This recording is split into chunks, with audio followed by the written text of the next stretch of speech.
Assalamualaikum warahmatullahi wabarakatuh. Perkenalkan, nama saya Inah dari kelas 12 OTKP 2. Saya ingin mempresentasikan tata cara menangani surat masuk. Pengertian dari surat masuk.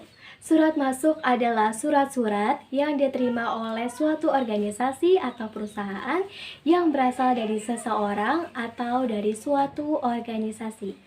Tata cara menangani surat masuk. Yang pertama ada penerimaan surat.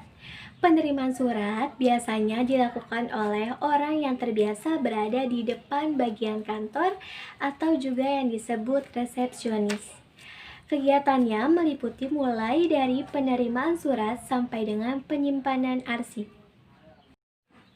Yang kedua, ada penyortiran surat. Setelah surat diterima oleh resepsionis, maka surat tersebut akan dipisahkan berdasarkan alamat yang dituju. Jika alamat yang dituju itu menyangkut masalah perseorangan atau masalah pribadi, maka surat tersebut akan dikirimkan langsung kepada alamat yang dituju. Yang ketiga ada pencatatan surat. Pencatatan surat dilakukan menggunakan buku agenda.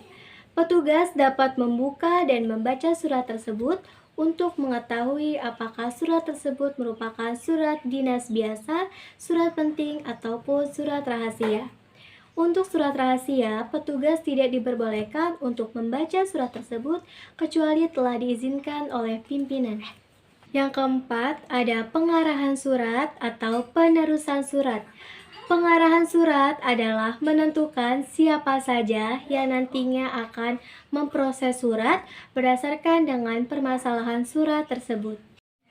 Dan yang kelima, ada penyampaian surat.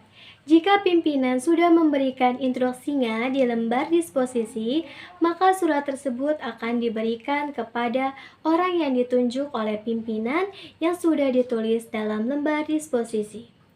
Jika orang yang ditunjuk itu lebih dari satu orang, maka surat tersebut sebaiknya diperbanyak sehingga yang ditunjuk akan mendapatkan salinan surat tersebut. Tugas penerima surat masuk. Yang pertama, menyimpulkan dan menjumlah surat yang masuk. Yang kedua, meneliti ketepatan alamat si pengirim surat. Yang ketiga, menggolong-golongkan surat sesuai dengan urgensi penyelesaian surat. Yang keempat, menandatangani bukti pengiriman sebagai tanda bukti bahwa surat telah diterima. Kesimpulannya yaitu, surat masuk adalah surat yang diterima dari luar perusahaan sebagai alat komunikasi dalam bentuk tertulis.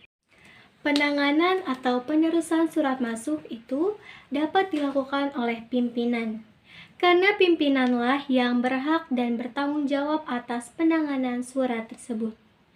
Instruksi pimpinan akan ditulis pada lembar disposisi dan menuliskan siapa yang harus memproses surat tersebut.